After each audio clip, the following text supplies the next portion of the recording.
Minister, Your Excellency, and Your Excellencies, distinguished guests, ladies and gentlemen, you are very welcome to the Trinity Long Room Hub, Trinity's Arts and Humanities Research Institute. My name is Patrick Gagan. I'm the director of the Hub, and it is my great pleasure to be able to welcome you all today because this is the second event in our whole series of events as we prepare for the forthcoming presidency of the Council of the EU starting on the 1st of July 2026. And we had a big event last week where we had Enda Kenny talking about his experiences and memories when Ireland last held the presidency in 2013. And then we had a panel discussion with Danny McCoy of IBEC and Bridget Laffin, the great Chancellor of University of Limerick, but also someone who's crucially involved in so many debates about Europe, and our own Dean of Research here in Trinity, Professor Sinead Ryan. And what we're really trying to do between now and July is have a series of these discussions about Ireland's place in Europe, Ireland in Europe, hearing from experts about the ongoing different European presidencies. So today about the Denmark presidency, which is coming to an end at the end of this year. Next term we'll hear about Cyprus's presidency, and all of these leading up to then Ireland's presidency beginning, and we're going to have a whole series of events then during that 6 months, because Ireland and Europe are so closely connected, but sometimes people don't often realise that. So we're going to hear from the Ambassador today, we're going to hear from the Minister for European Affairs, and then we're going to have a panel discussion where we're going to be joined by Dr Deirdre Foley, who is a research fellow here in Trinity. And I think it's very important in these discussions and debates to hear from our citizens as well, to hear about, for example, how Europe helped change Ireland's laws when it came to equality and rights, and how Ireland has benefited so much from our European membership, and how Ireland in turn has also contributed so much to Europe and that European identity. So we're going to hear first from the Ambassador, then from the Minister, and then that panel discussion. So I will introduce our guests in turn when I call on them, but to begin with, Denmark's ambassador to Ireland, Ambassador Lars Thuesen, who has been, before he came here, he was Denmark's ambassador to the United Kingdom. Before that, he was Denmark's ambassador to Spain and Andorra. He has a wealth of diplomatic experience. But I think what's been really interesting is the way Ireland has been watching carefully Denmark's presidency, and I think we have a lot in common with the Baltic states and with the Scandinavian countries, and I think we've learned a lot from our relationships with countries like Denmark, and I think it'll be very interesting to hear about the Denmark presidency, which I think has been recognized as a hugely successful presidency, to hear about the challenges, the opportunities, how they approached it, and how that perhaps those challenges changed over the course of the 6 months. And so it was with great pleasure that I will call on Denmark's ambassador to Ireland, His Excellency Lars Thuesen.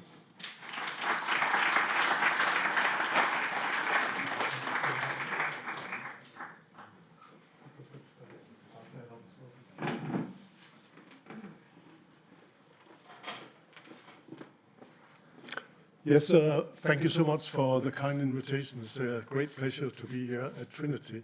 This is the second arrangement we have in Trinity during the last couple of weeks. Always a pleasure. This is my fifth EU presidency. I remember all of them, some of them better than others.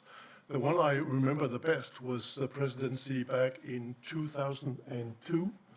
And that was because that was really an historic presidency. I think our only historic presidency. And that was because at that time we concluded the largest enlargement of the EU ever. We invited 8 Central and Eastern European countries into the EU, plus Cyprus and Malta.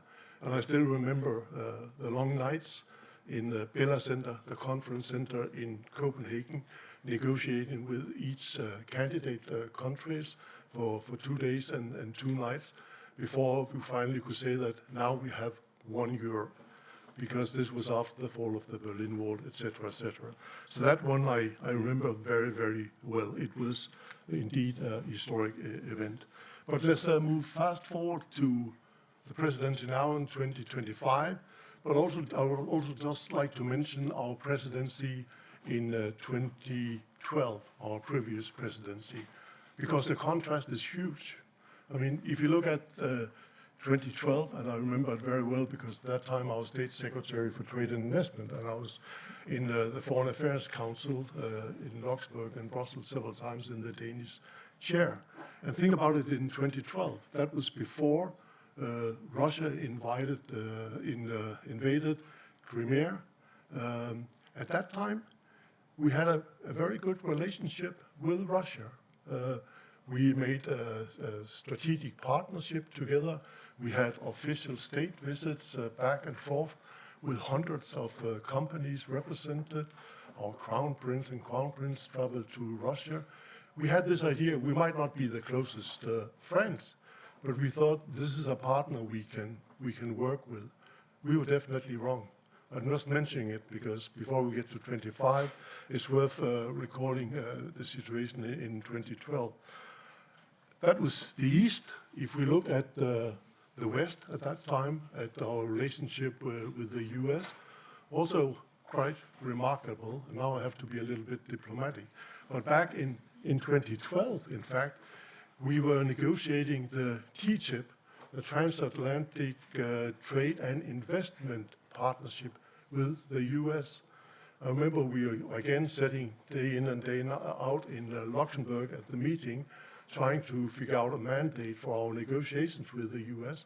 And it would have been the deepest, one of the deepest, most comprehensive trade agreements ever concluded. But we didn't, because already at that time, a couple of years later, we had a change of president in the US, and that stopped.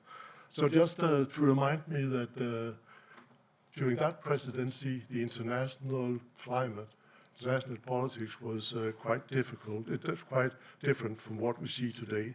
So what do we see today? I don't have to go into details. We all know what has happened to Russia. We have a brutal war going on with the invasion in Ukraine. We also have a very different US. It has become very, very clear that we have to take the responsibility for our own security in the future.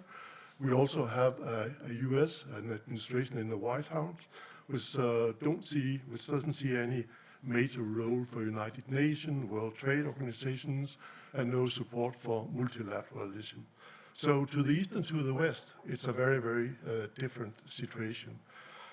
In 2025, it's also different because we see a lot of new security threats. And it's not just military threats. I'm talking about the hybrid warfare that we are basically experiencing every single week in Europe for the time being. Let me just mention the cyber attacks we see on a daily basis. We have seen subsea cable disruption in the Baltic Sea. We have seen drones at the airports last week in the Netherlands. We also saw it in Copenhagen right before the EU summit. We regularly see jamming of the GPS system in our commercial planes when they're flying in the Baltic. It doesn't mean that they can't fly because they have alternative systems, but it happens over and over again. We also see Belarus sending refugees towards the Baltic states. We see Russian fighter planes flying directly towards our airspace to test how fast can we mobilize our fighter planes.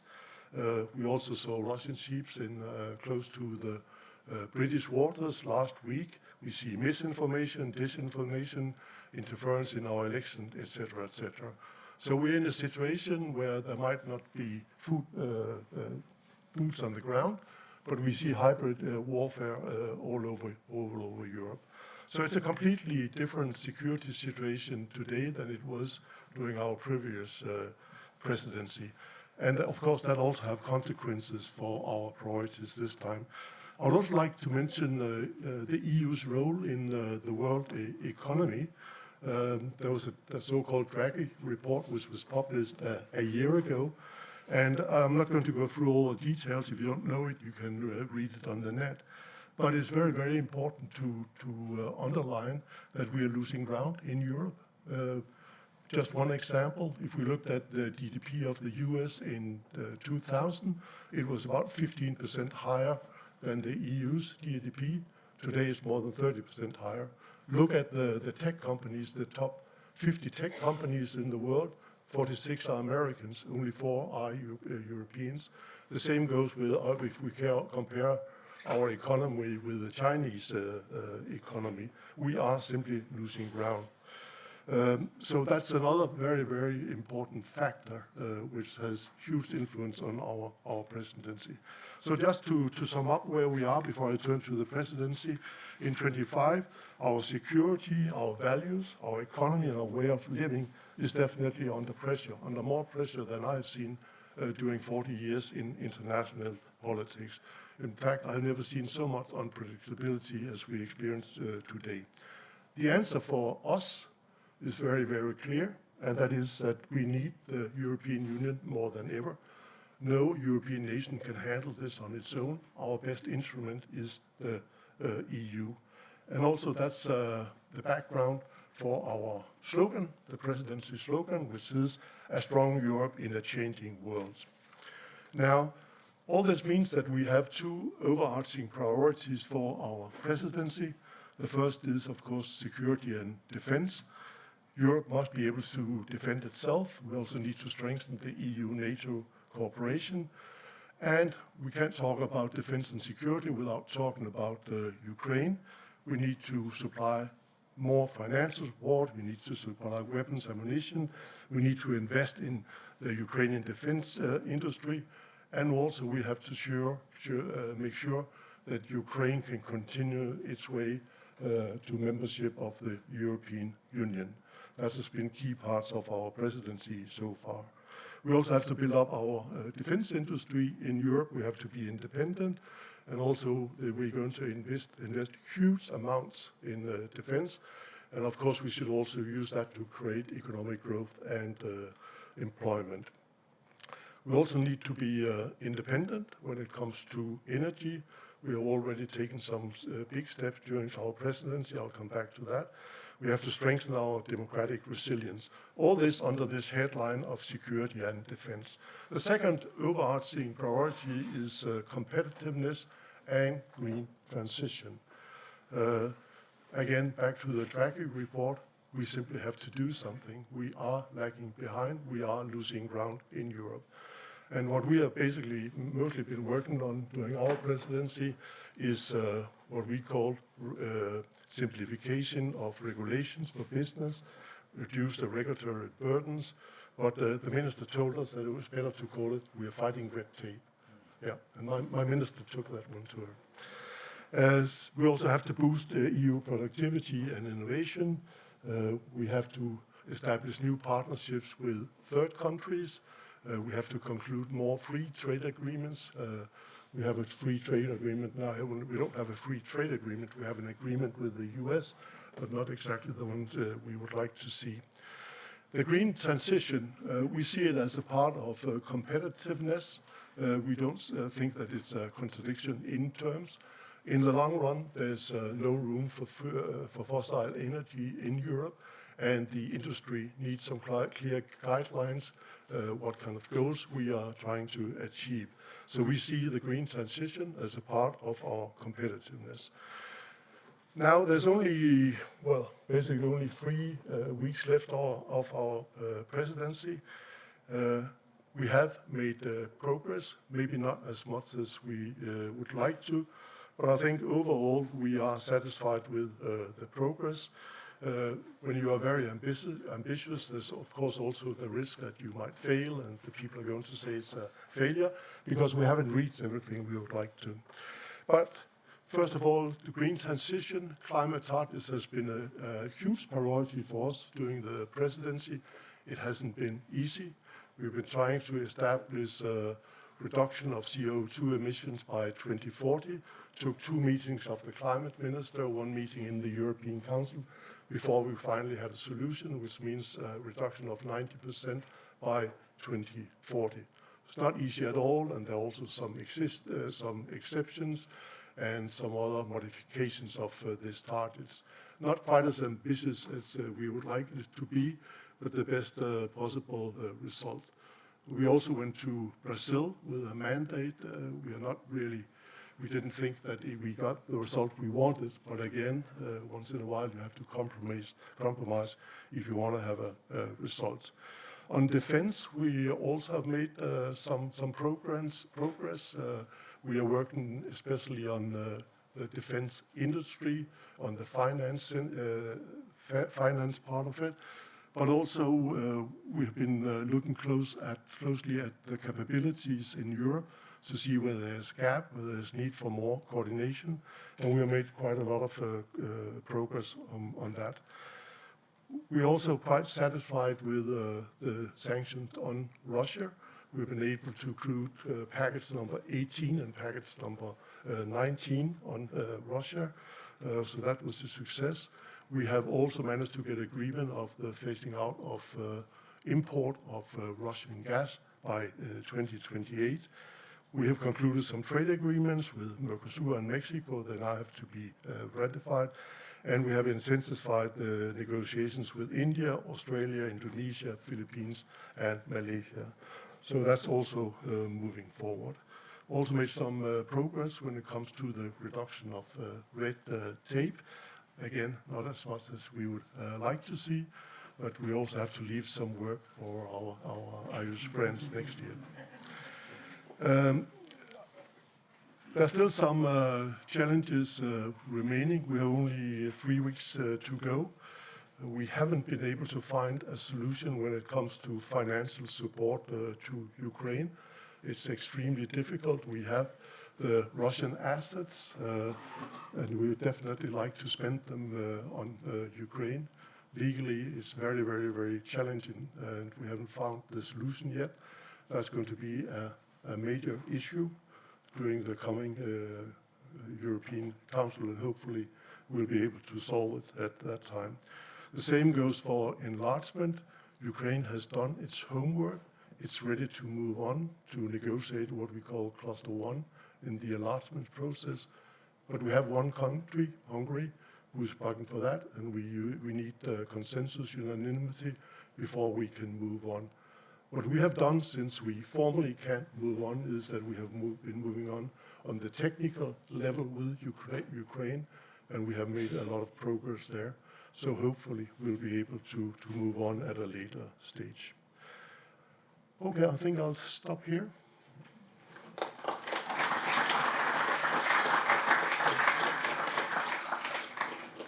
Thank you so much. And just to say, we're particularly delighted to welcome the founding director of the Trinity Long Room Hub, Professor Paul Holm, here, who is, of course, a native of Denmark. So, but delighted to welcome him back to the Trinity Long Room Hub. And he's involved with many research projects here, including one on the environment and oceans, which is funded by Europe. Also, just to say that the ambassador has on his website that when he came to Ireland, he called it his dream posting.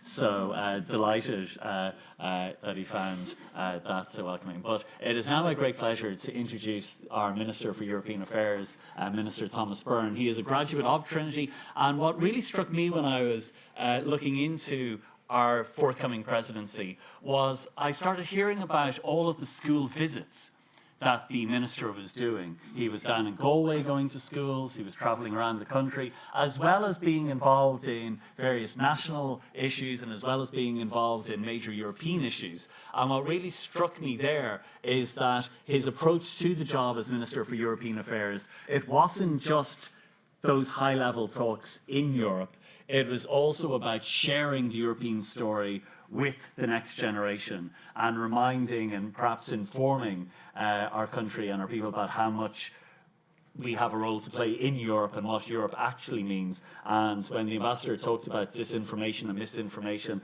I sometimes think that the best way of defeating those threats is by engagement with our different communities. And I was really struck by how well the minister was doing that. So to talk about what Ireland perhaps has in store for the summer and 1st of July and the 6 months then after that, I'm delighted to call on the Minister for European Affairs, Thomas Byrne.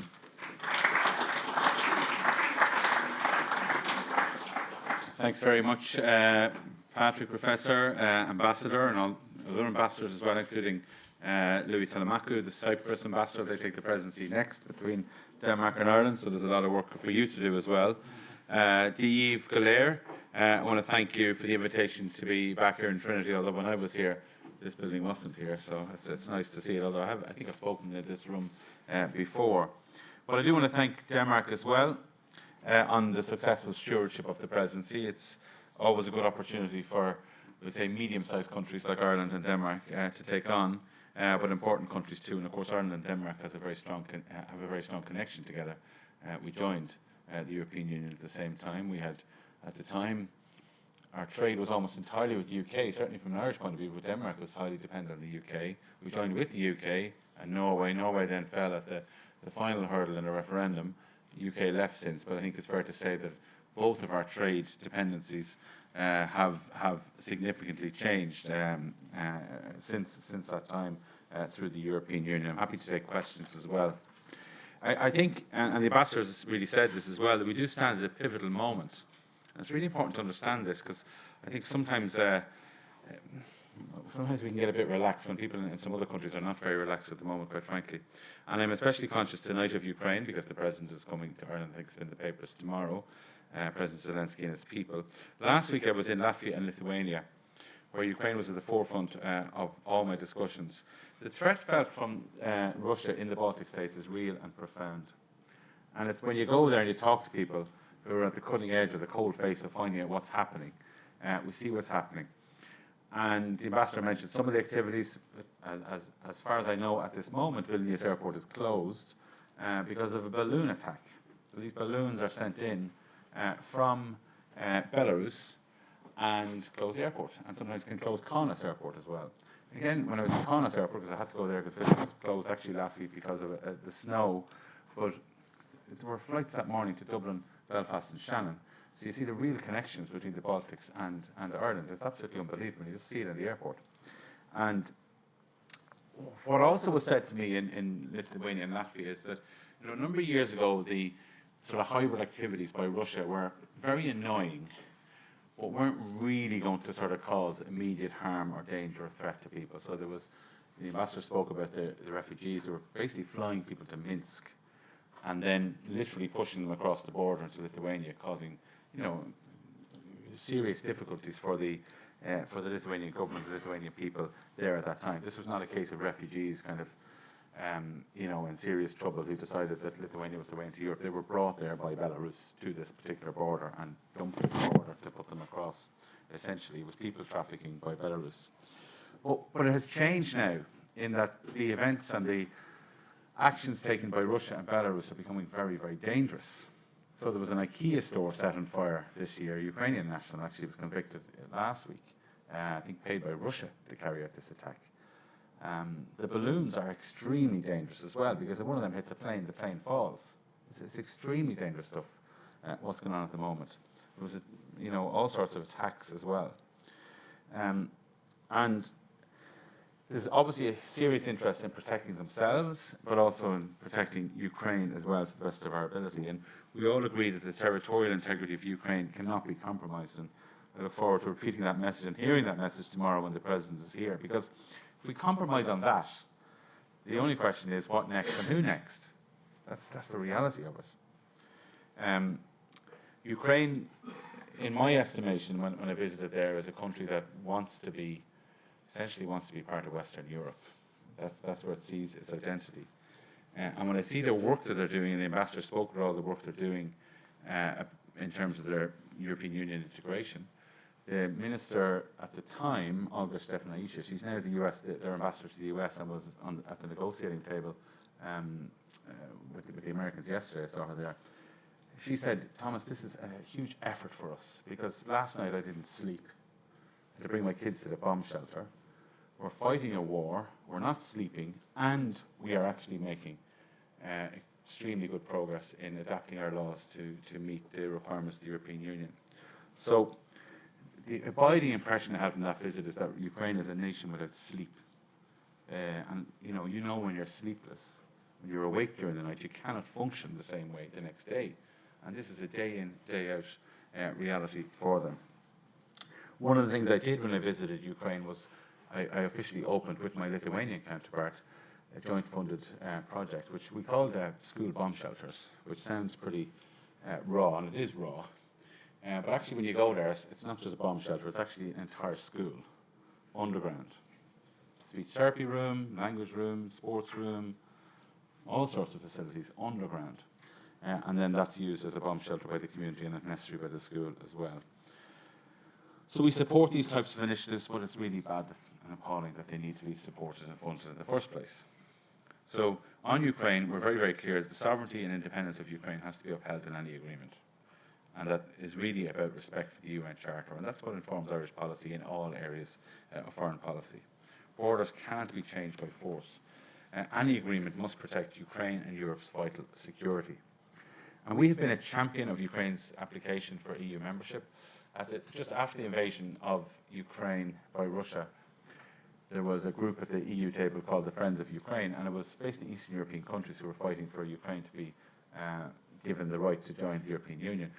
Ireland became the first member state from the, I suppose, Western European side of the equation that put our hand up and said, we support the application of Ukraine to join the European Union. And that was well noted and is still well remembered in Ukraine at this time. So we are honoured and proud to welcome President Zelensky and the First Lady to Ireland tomorrow. Now, tonight's event, and thanks for organising it, provides a welcome opportunity to look ahead to promote our presidency. So we take on the presidency of the Council of the European Union for the 8th time. It's a big task for us, but one that we're really determined to do well. The Ambassador spoke about the Danish priorities.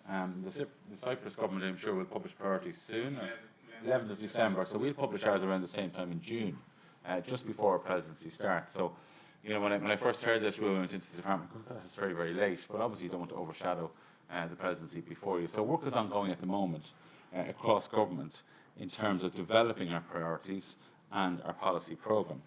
And we have started a written consultation process. It's on the gov.ie consultation portal, and you're all welcome to put in a submission before the 12th of December. So you can offer observations, suggestions, reflections on how we can best do the job. So please do. Now, thank you, Patrick, for mentioning that I visited communities across Ireland and engaged with them on the EU presidency. But I was in between being Minister for Europe the last time, and this time I was Minister for Sport on the Gallant, and that required a lot of travel, particularly the Gallant side to very remote parts of the country. So I have no difficulty doing that.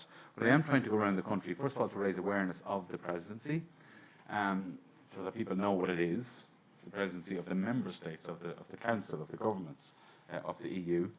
And we also need to communicate to the European Union as well, because I would say, and I think it's pretty undeniable, that the European Union has been absolutely essential in our economic progress as a state over the last 50 years, but also in our social progress as a state over the last 50 years as well. And I make the point to young people as well, that there's that we are a democracy, and the institutions, I think, should be protected with dear life, actually. But the people in the institutions, well, you can vote for them directly in some cases, or indirectly through governments in other cases. I think we really need to make a distinction between the people who are in the institutions and the institutions themselves.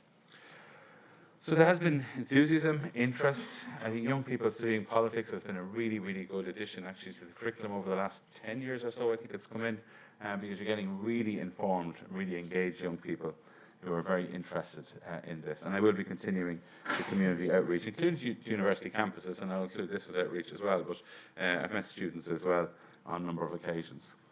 So as I said, it's the 8th time we assumed the presidency of the Council. The Ambassador spoke about Denmark signing all the new member states up, but actually they actually joined during our presidency. I know you did all the work, but we took the glory in 2004. So we had a day of welcomes, and 10 countries joined the European Union on that day in 2004. And then we also did a lot of work in 2004 on Bulgaria and Romania, who then joined in 2007. So I'm really conscious that the last country to join the European Union, last member state that joined was Croatia.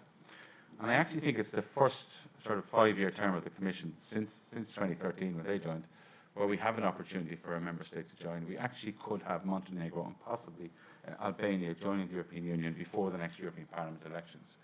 And the accession of Montenegro is a real priority for us in particular, because if Montenegro does the work that we've asked them to do, they hopefully should be finished that work during or near the end of our presidency next year. And that would mean that they've done all of the work required to what we call the clusters and the chapters, which is to bring their laws into line with the EU.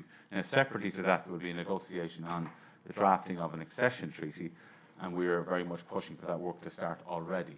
But we would hope that they could join very shortly after our presidency, maybe in 2028. Albania maybe a year later, and we will work really hard. And what really strikes me about those two countries, they're so keen to join the European Union. It's just so obvious when you're there. They really want to join the European Union, and they're working really, really hard. There's serious, I would say, there's serious pressures in Montenegro, political pressures from outside. Albania, I think nearly there's more pressure on Albania themselves to change. I mean, obviously there were certain perceptions of Albania around Europe, if we're frank about it, that they're working really, really hard to change in terms of, you know, bringing the criminal law into line and dealing with criminal gangs and all that type of thing. But they're so enthusiastic about it. The Prime Minister of Albania, who is much taller than I am, much larger than I am, and athletic as well. He's a basketball player, so he's a big guy. He does not take fools gladly. But when I saw him at the last intergovernmental conference, where they made some progress, they opened the final chapter in the last chapter to be opened was opened in the last intergovernmental conference 2 weeks ago. Quite frankly, he was like a child. He was so excited, and their whole delegation was just so excited that this was moving forward, that the work that they were doing was actually being rewarded by the European Union continuing the negotiations. So I think if we get Montenegro in, which will be the first one, just because of where things are, so it's not a preference, it's just where their progress is, it would send a massive signal to the entire region that the European Union is serious about enlargement. And quite frankly, there have been questions about whether we're serious about this. So it's time now to get serious, get Montenegro in, get Albania in, and continue the work with Ukraine and Moldova. They're a little bit behind, not much, but a little bit behind, and there is the issue with Ukraine that Hungary has at the council table as well, which is a complication for them. And then others will see that we're serious about this. And it really helps reinforce our geopolitical security, in my opinion, and gives real freedom to the citizens of those countries. There won't be shortcuts. We're going to have to do what we ask them to do, but I really believe we have a generational opportunity on EU enlargement. It will happen, I hope, during our presidency. Now, on security and defence, it is actually quite striking when you visit, like, for example, Lithuania and Latvia, but other countries are the same, Denmark, I would say, too. Massive efforts by their governments to boost defence spending to absolutely unimaginable degrees in this country. You're looking at more than 5% of GDP. I mean, you know, you can work out the figures for us. If we were to spend 5% of GDP, it's an absolutely gigantic amount of money.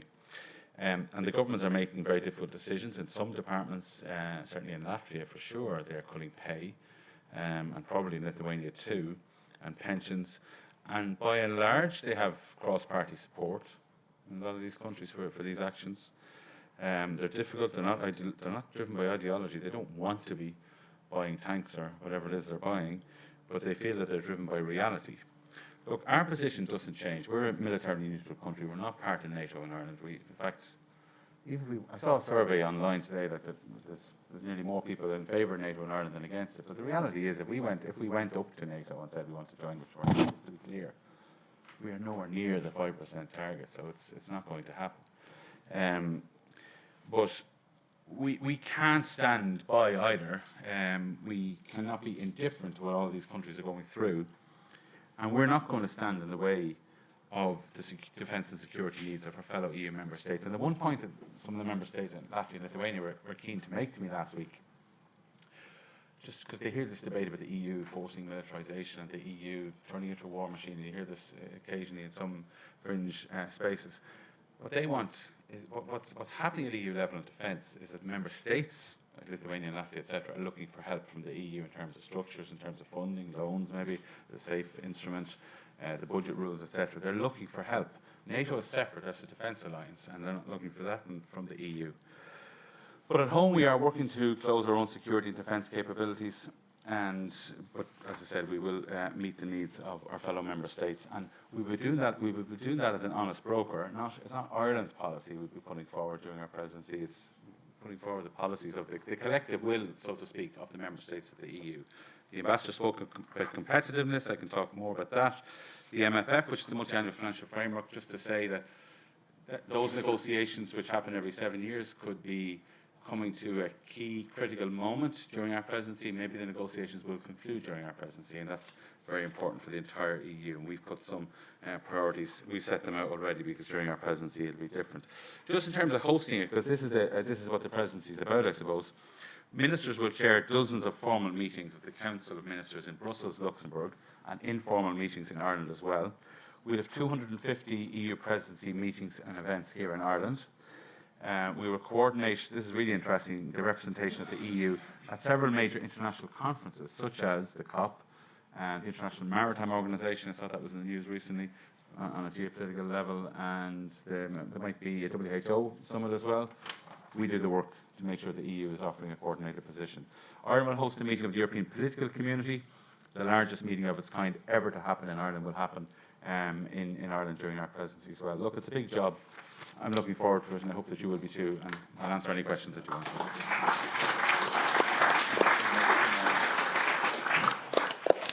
Well, thank you so much. And I'd also now like to introduce to the panel Dr Deirdre Foley, who's a Research Ireland postdoctoral fellow here in Trinity. Not only a brilliant historian who's been involved in leading work on Irish social and political history, is now leading a major project called TOOS on pregnancy and giving birth in Ireland from 1950 to 2020, and is researching women's working lives in Ireland. And I wanted to begin maybe with a question to Deirdre about something that the Minister said about how Europe has been absolutely essential to social progress in Ireland.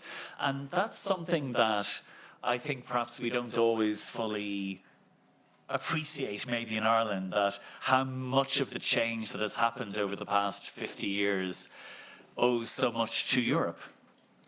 Yeah, I think it probably is part of the generally kind of stable pro-EU sentiment that we have in this country.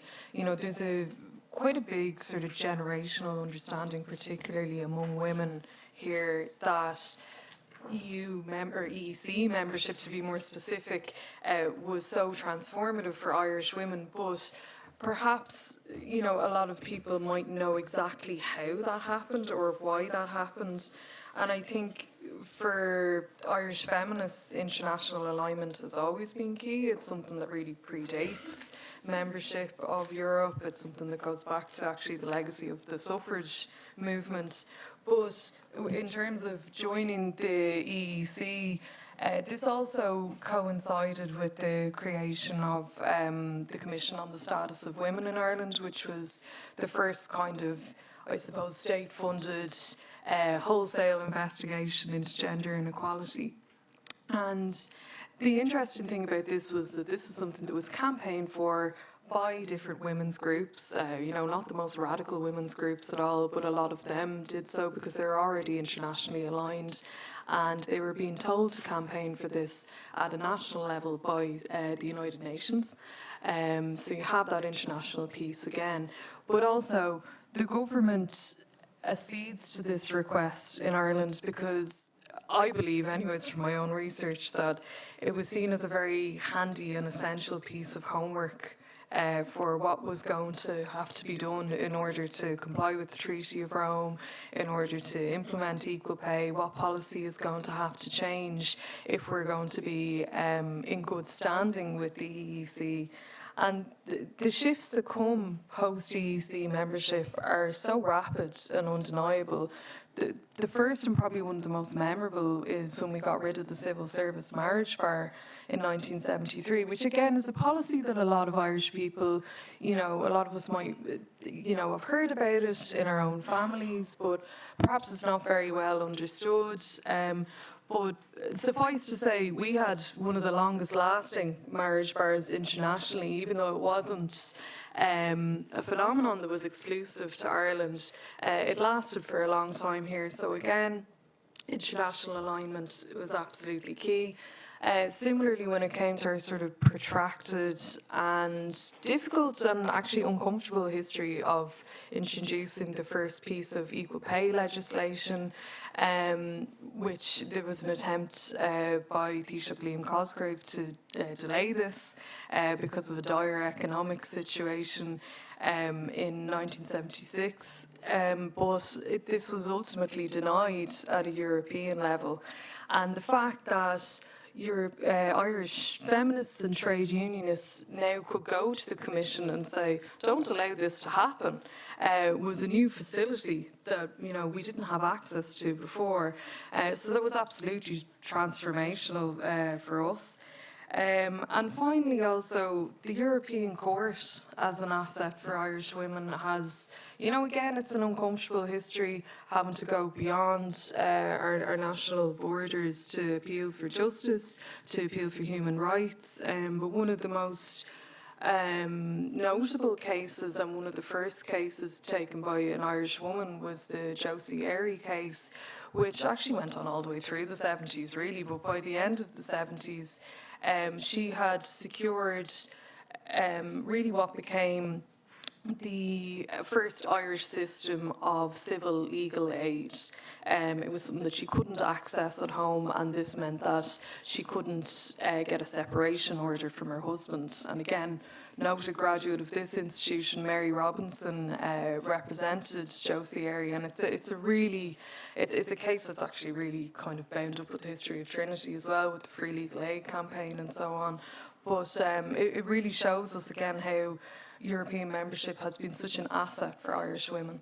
And you could even say the legalisation of homosexuality in 1993 by Minister Maura Geoghegan-Quinn was helped by that case brought to the European Court of Human Rights and making Ireland a better and fairer place. Minister Byrne, I wanted to bring in, I was fascinated what you were saying about defence and security, and I wonder, you mentioned the submissions that are due 12th of December, and I was working on one for the Hub today, and on that defence and security part, perhaps we're never going to be perhaps very strong on certain aspects militarily in terms of numbers, but we are very strong in terms of areas like cybercrime and AI and disinformation, because in our universities, you know, for example, we have the ADAPT Research Centre across so many institutions dealing with AI and dealing with things like cybercrime and misinformation. Is that an area where Ireland could play a major part, because we have that expertise when it comes to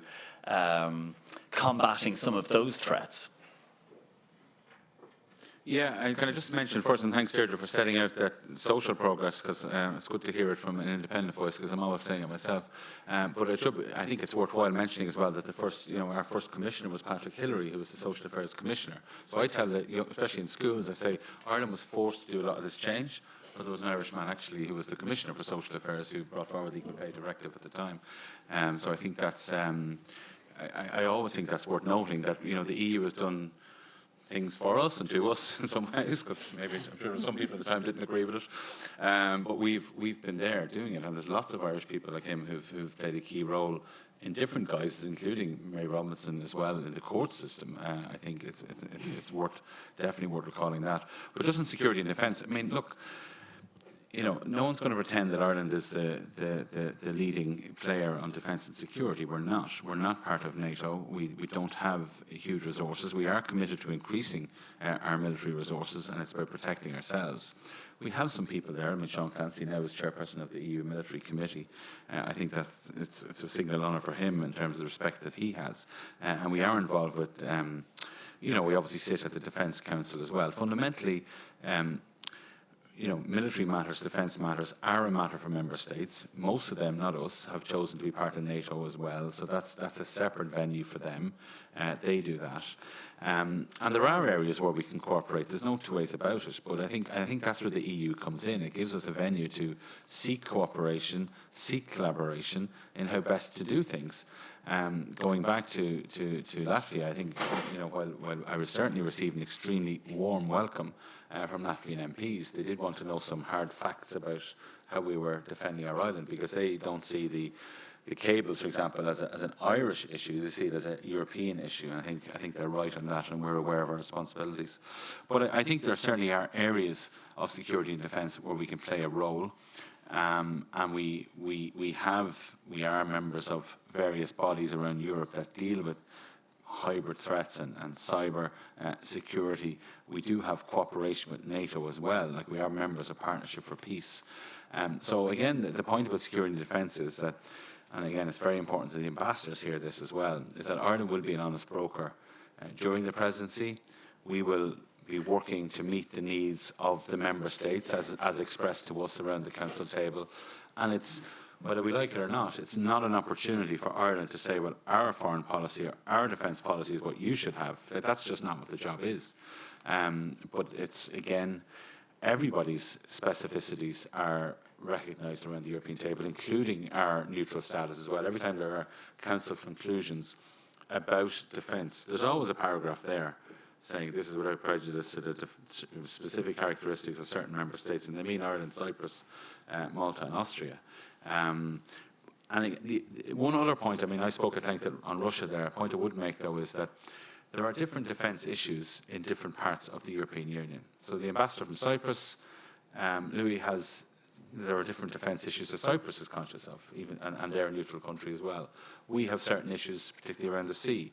Denmark, Nordics, Baltics have certain issues, obviously, with Russia and other threats as well. I think Russia is ever present, though, because it's not just in terms of the kinetic war that's waging in Ukraine and ops that it's doing, physical ops, I would say, that it's doing in other countries, but the information space, I mean, that is another issue, and that's everywhere.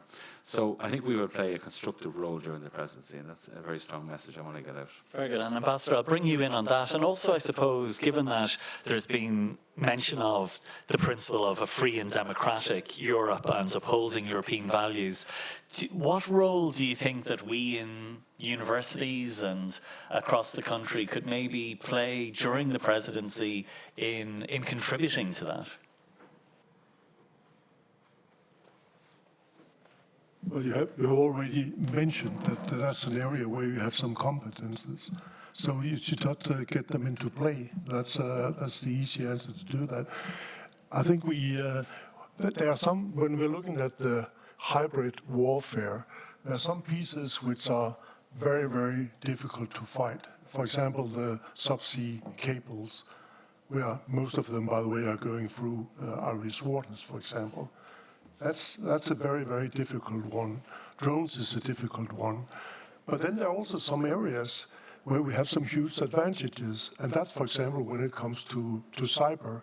We should be able to combat cyber attacks. We should be able to counteract when we're talking about disinformation, misinformation. And that's also where you have a role to play.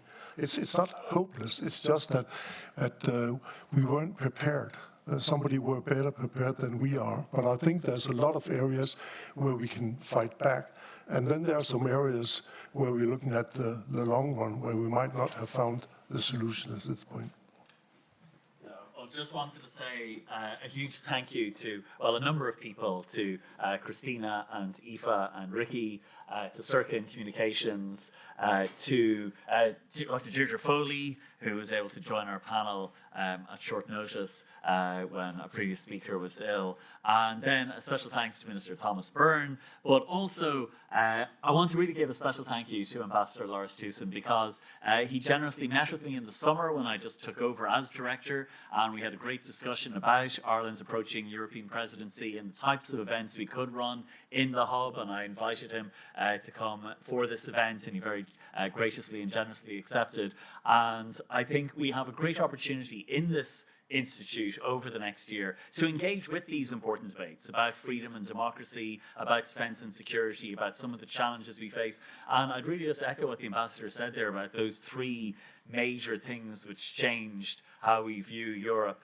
Brexit, the change in the United States, and Russia. Sorry, how could I forget Russia? But I think they've been transformational in this country as well, and especially Brexit. I'd say if you had a vote in this country about our European membership in 2015, it would have been a strong European vote, but it wouldn't have been anywhere near as strong as when we saw what happened, and the chaos and the upheaval and the disastrous mess that Brexit became. And I think that really did reposition, and suddenly we realised that perhaps those who might have been critical of Europe, maybe it wasn't quite so.